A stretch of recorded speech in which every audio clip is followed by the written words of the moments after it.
皆さんこんにちは、アイロンです。うつす、鉄子だに。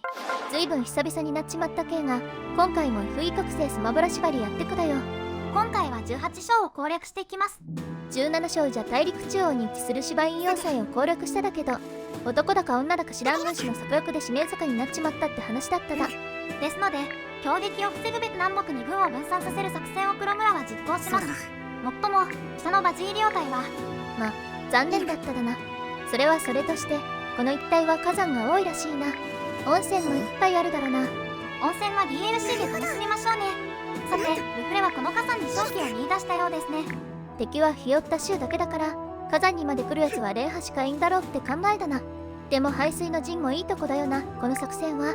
敵が無理にでも全戦力を投入したり、敵が包囲殲滅を図ったりしたら本当に窮地に陥ります。危険な賭けには間違いないでしょう。で、ところ変わって敵陣だに。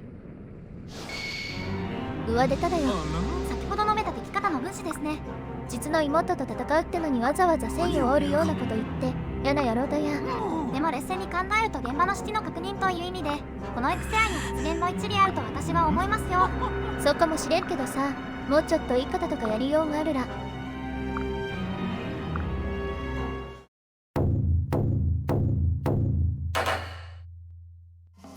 それでは作戦会議に移ります。今回のマップはこれだに。黒村連合軍の守備配置が3つに分かれているのが特徴です。なので進軍も3つに分けて進めていきます。もっとも左と真ん中は互いに行き来できるから結構合流すると思うだけどな。そうなると合流点のない一番右がしんどいと思うもんで、右側ワイスのルフレで攻めていくことにしましょう。そいで水色の丸のあたりで全員が合流したら、あとは宝を回収しつつボスまで一直線って感じかね。今回の作戦は単純だな。マップ上は確かに単純ですが、ただヘレン店もいくばく変わります。今回のケースは実際に見てもらう方が早いのですが、現時点で語れる点としては敵に飛行艇が多いことですね。こういう入り組んだマップで自由に動ける飛行艇がいると確かに厄介だや。しかもわしらに渡した飛行艇が今一人もいなかったよな。そうなんですよ。前回ティアモがクラスチェンジしたもので、したがって敵範囲には細心の注意を取る必要があります。それから残りの懸念点はやはり実際にプレイをお見せしながら説明していきます。そうかい。じゃ見てくかね。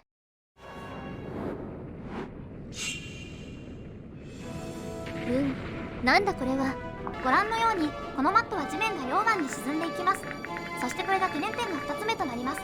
沈む足場にいると10ダメージ食らう間に移動力が下がるため、なかなか脱出できずにダメージを食らい続ける恐れがあるわけです。ゴーアクションゲーみてえに即死じゃねえだけ温情があるだろうけどな。即死だったら私はこのゲーム投げ出してると思います。ただし飛行艇に袋叩きにあってやられるリスクは高くなってしまうので、できるだけ迅速に敵を倒して進軍することが求められるでしょう。前方の敵、後ろからの4軍と休まる暇ないって今度ね。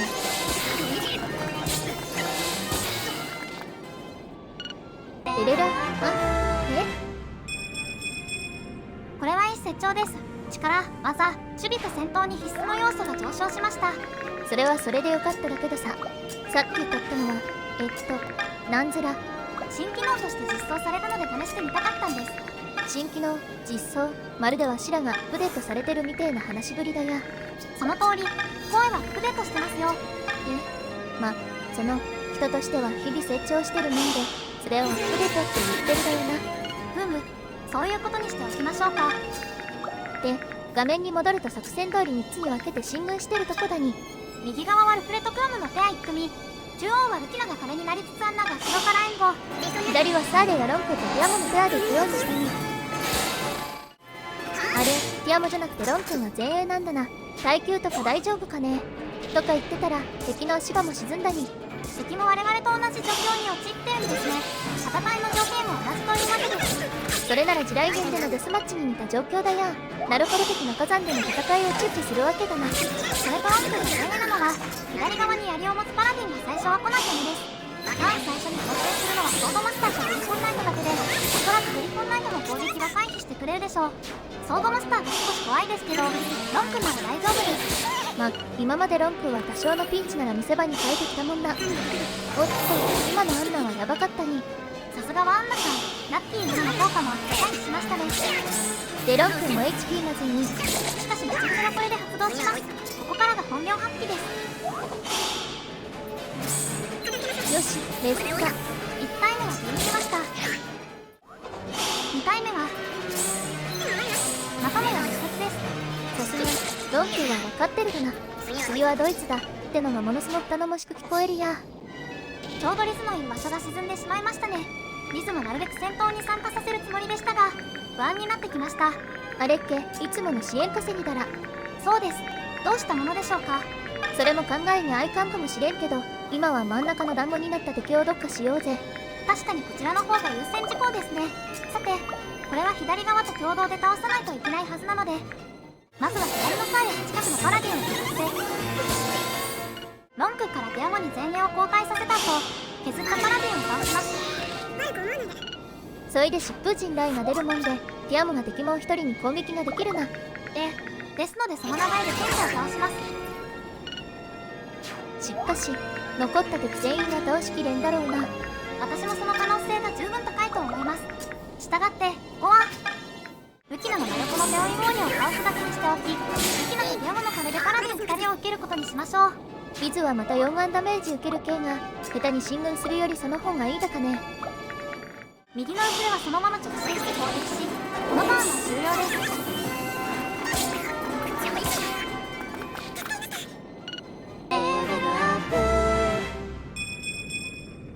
あれ、こんなもんけ。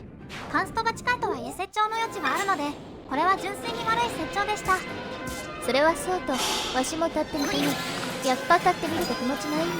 実験的に今回は持っていますが、以前の形式と今回の合唱形式どちらがいいでしょうね。それもうよい検討してくだな。今回はとりあえず前提立ってみるぜ。敵ターンは難なく乗り切ったのでしたんです。状況は2人の手負いパラディンと無傷のグリフォンナイトが付近にいるって具合だに、狙い通りティアモとルキナが壁になったがね。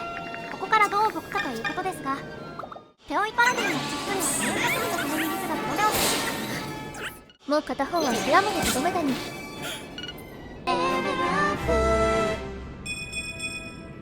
物理色で重要なとこが合ったに。いいだね。能力値の成長傾向を改めて見ると非常にバランスがいいですね。何かが上振れるわけでもないので文字通りのバランス型というわけです。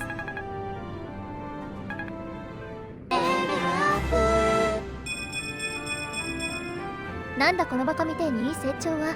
講師が軒並み上昇しましたね。さすがのアンナさんです。そしたら余ったグリフォンをさっさとやっつけて、ルフレも前進しつつ目の前の敵を倒すか。なおサーヤは左側に戻って前進しつつリザイアジラーをするつもりです。グリフォンナイトってさ、バルム帝国に入ってから急に出てきたよな。やっぱバルムのグリフォンの産地なんかね。随分唐突な話題転換ですね。まあバルムは騎馬部隊が主力だというので動物関係には精通しているのかもしれませんね。特に馬は品種改良によって作り出されるものなので、馬と同様に品種改良を重ねてグリフォンと一緒を作ったと考えられるでしょう。でもさ、グリフォンってとことライオンの両方が混じってるだよな。これだと遺伝子操作みたいな高度な品種改良が必要じゃねえか。それはまあホムンクルス的な方法で我々の世界における遺伝子操作を実現しているのではないでしょうか。ネタバレにはなりますが、リムレの選択手法のクロマ術と化学反応のハーフみたいな感じですし、そういうもんかね。ファンタジーの世界は考え出すときりんないね。それを言うなら現代の科学のよくわからない代物であって再現がないですよね。なるほど、確かにそうだな。なんて言ってたらルフレがレベルアップしそうだや。このグリフォンナイトを倒せばレベルアップですね。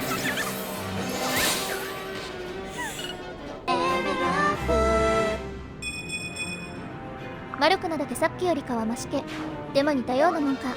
力が上がってくれると聖堂の剣でも攻撃が通るようになるので嬉しいのですが、厳しいでしょうね。さて時短です。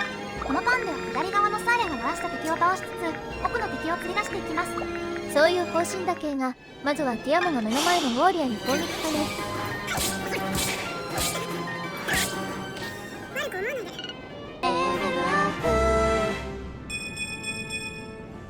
力も技もロン君には欲しいとこが上がっていたね。しかもロン君のおかげで疾風陣内で発動できました。なので真ん中に集まっている皆さんにティアモが応援し、全員の移動力を上げられます。ここで期待していたのはまさにこれ、リズが左側に設定できることです。恋で戦闘回数を増やすって今度な。早く支援が溜まってくれりゃいいだけどな。で、サーラが倒いたやつで左側は終わりだに。まだ動ける真ん中足はアンナがサーリャの回復、ルキナはちょっと全身で釣り出しって感じづら。ルキナの位置は飛行艇を除けばパラディンだけを呼び寄せる位置なので、これだけならルキナは耐えられるでしょう。ルフレは経験値を十分稼いだのでそのまま待機です。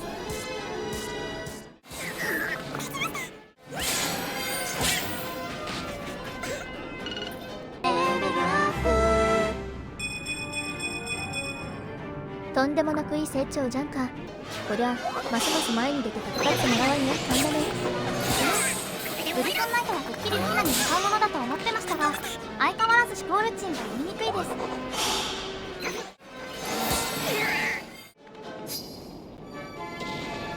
ああ、スリップダメージ食らっちまっただ。10って結構でかいだよ。拡散の攻撃が角2でやられることになりかねんだに。それは敵も同じで、このマップは2角で敵を撃破しやすくなってます。2角角2じゃなくて。私は2角の方が慣れていますけど、逆になることがあるんですか？いや、どうでもいいだけど、わしは角2の方を多く使うもんでさ。難題ね。ゲームによってどっちを使うとかあるだけね。言語の普及における謎と不思議というわけですね。そうなるけ。話を攻略に戻しましょうか。我々が話している間にティアモがパラディンを倒し、疾風陣内が発動したところです。つってもな、自分の周りには敵がおらせんもんで、釣り出していく作戦を実行するだけだろな。左のサーレが真ん中と合流できるというのがポイントではありますが、手持ち無沙汰ですね。結局このターンはルフレが宝を開け、ティアムがサイドを動き、バーサーカーに攻撃。そいで撃破くらいだね。強いて言うなら、真ん中のサーリャルキナティアムの並びは敵を程よく分散させようという魂胆があるだけど、なんかうまくいかん気がするや。このターンは大きいです。もしこれが当たっていたらかなり危険でした。さっきのターンで賢者を見落としてただな。うまくいかんってのがきっと恋だっただな。オーリアのサーリャへの誘導はうまくいきました。予想通り主義のスピークを狙ったわけです。ツドマスはティアムを狙うなってだとしたら、やっぱさっきの回避はでかかっただね。そしてブリコンナイトはティアを狙いました。分散って意味じゃ確かに敵は分散はしただけど、結構ティアムに偏っただ。なんかもっとうまいやりようがあっただろな。そんな失敗もありつつ、このターンでは削れた敵を倒していきます。倒すとか言った系が、最初にやったことは宝の回収だっただけどな。そしたら倒すのは今からというわけで、最初はアンナさんのサンダースソードでブリコンナイトを倒します。アンナは魔力が高いもんで、サンダーソードの一撃に頼ればまだまだ前線で戦えるだね。そうですね。回避も回復もできますし、敵にもダメージが与えられるので、この分でオールラウンダーです。ただその能力も魔力に相してるもんで、本当は賢者の方が向いてるんだろうな。もしかして賢者の方が本来の能力を発揮できるとしたら、この縛りはアンナさんには非常に申し訳ないです。さて、ここはロン君の弓によるデュアルアタックを期待したわけですが、出ませんでした。運ばっかりに頼ってっちゃいかんだね。しょんないもんで、ここはサーダにとどめを刺してもらって。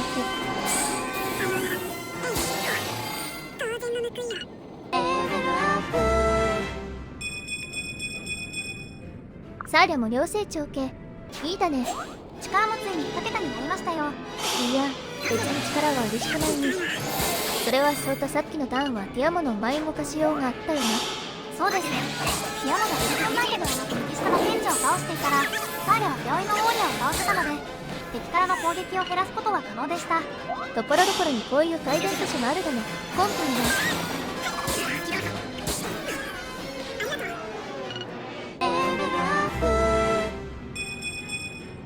物理圏には重要なところが上昇しました。たださっきまでの養成長もしたもんで、もうちょっと上がってくれたら嬉しかったよ。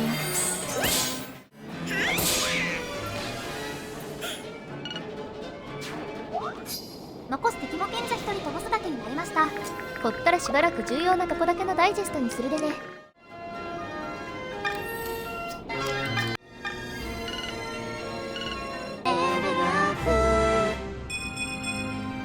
まあかね。技が上がって戦闘向きの傾向ってとこだろか。実はさほど戦闘させたくないので、本体評価できるのは丸くくらいでしょうね。ということでボスのレンハの前まで来ました。今回のボスはサイリの兄ということもあり、強大な敵です。速さが41だもんでルフレ、武器なロンク以外は追撃をもらうだね。しかも武器の持つは遠近両用だもんで、ツドマスなのに間接攻撃してくるのが厄介だね。もっと厄介なのはスキルです。彼は流星を習得しており、こちらが通常の 2.5 倍の攻撃を食らう危険があります。さらに待ち伏せも習得しているので、流星も考えると攻撃するとき、されるときにとても恐怖を感じるわけです。そんなだから必殺で一気に決めたいだけど、幸運が37とでかいもんで必殺も期待できんだね。要するに、どうやっても流星のリスクに怯えながら戦わざるを得ないわけです。ルフレの火炎が出ただ。これで倒せたらいいだね。倒いてくる。全然足りていないですね。むしろ待ち伏せ圏内に入ってしまったので、後続の攻撃する方々への流星リスクが大きくなりました。はあ、困ったや。そんじゃあどうすっかね。お、ユキナはこのまま連覇を撃破できるのけ。流星さえでなければですけども。いやでも流星が出る確率は誰であっても同じだに。だとしたら流星が出ようと出まいとここはルキナに任せるしかないら。よし、ユキナんよ、ここで決着をつけるだに。流星は出てません。ならばこっちの勝率が。強い見事連覇を撃破しました。でも本望ってのは一体どういう。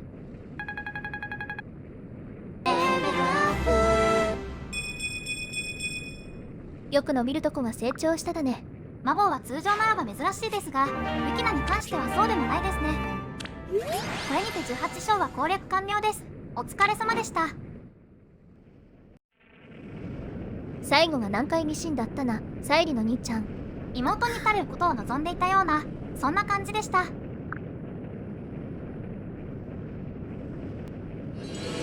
まだ出たに。兄弟争わせていい気分に浸れた。やったこいつろくなやつじゃねえだな。あら、なんて白々しいだに。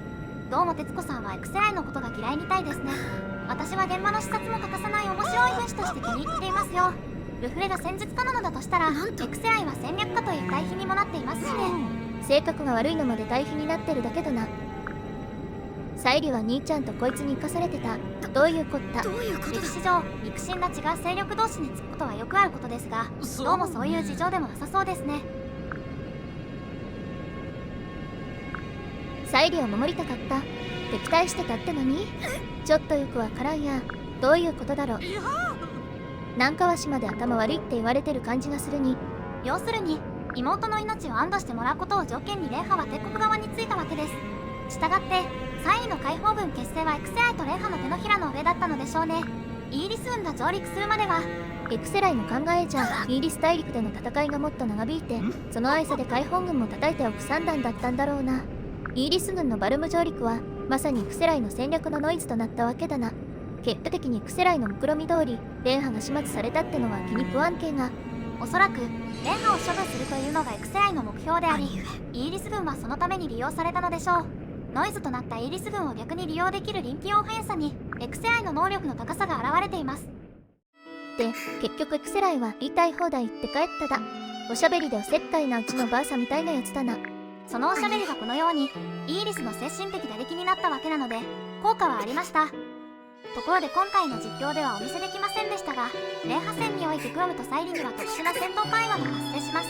特にクロムとの会話は寡黙な連覇の心情がよくわかるものであり、私はとても印象に残っています。私の戦いねえ、戦う前だとこの意味はよくわからんだろうが、事情を知ってからだと覚悟の表れだってのがわかるだね。しかも連覇は自分の行いが正義ではないと自覚している点も非常に心にくるものがあります。妹を守るためには立場や地位や誇りを捨てて自分勝手に振る舞わなきゃいかんかっただね。連覇はいろんな方面から間違いなく後世の人間からは不評判となるだろうが、当世の事情を知る人には理解されてほしいだ。ところ変わってクロムたちの陣内の様子です。北のバルハルトを食い止めに行ったバジーリオ大のことが報告されますが、こっちもこっちで衝撃的だよな。バジーリオが制したもんね。こんなんじゃクロムたちのメンタルはボコボコだに。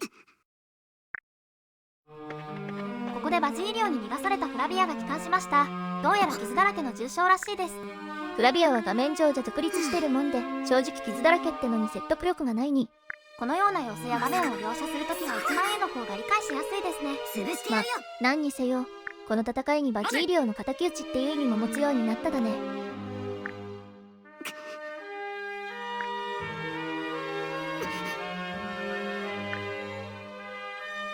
そういや、バジーリオが赤の宝玉を隠し持ってただな。なぜバジーリオは最初宝玉が行方不明という説明をしたのでしょうね。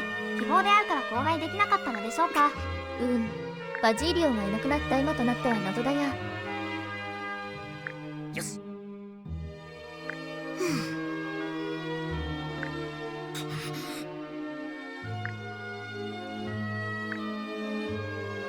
こいで宝玉も3つ集まっただな。残るは2つ。この戦いはバルム天国の持つ宝玉を回収することも目標ですから、張り切っていきましょうか。バルムとの戦争で目的を忘れちまいそうだけが、最終的に宝玉を全て集めて覚醒の儀をするだもんな。ただ改めて考えると、この戦いにはいろんな意味合いがあるだね。だんだんと混乱してしまいそうです。さて現在の戦況ですが、バルハルトやサイリを裏切ったノト海法軍は撤退したようです。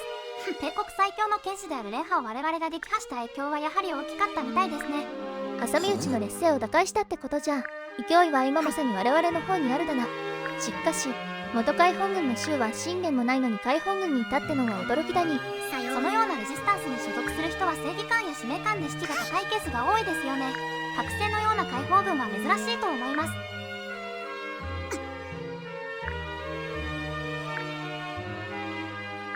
次書はバルハルトとの決着になりそうです。ってことはアイクセライの野郎とも戦うだな。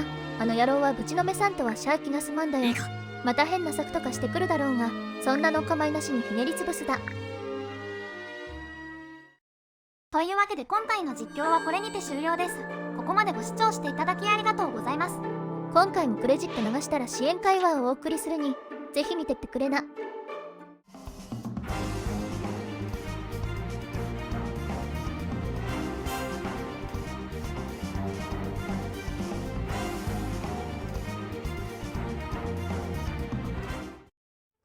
今回お送りするのはリズとリヒと S です。やっとカップリングが決着するだ。ここまで長かったや。今まで2人は戦いの恐怖や辛さを乗り越えるために訓練に励んできました。前回のエイジャー、クロムみたいな勇気あるやつになりたいとリヒトが言ったところで、リズがきっとそうなれると太鼓判を押してくれてていい関係になってただな。リズのことはクロムの妹だから守るというリヒトですが、それだけじゃないときた。追撃ができるとは勇者系だに。勇者系、信木ってことですか。あのさ、へえ、入りはじわじわと展開を変えてきてクライマックスになるようにするた。リヒトも結構やるだね。ユリワに同時ずリヒトをからかうリズの返答も面白いですよね。リズはやっぱしリヒトの姉ちゃんなんだな。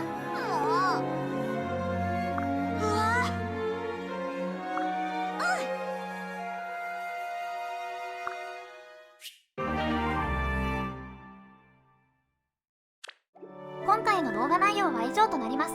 最後までご視聴していただきありがとうございます。チャンネル登録とかいいねとかしてもらえると嬉しいだに。それと X で連絡とかしてるもんで、たまにそっちも見てくれな。そいじゃ、また次回。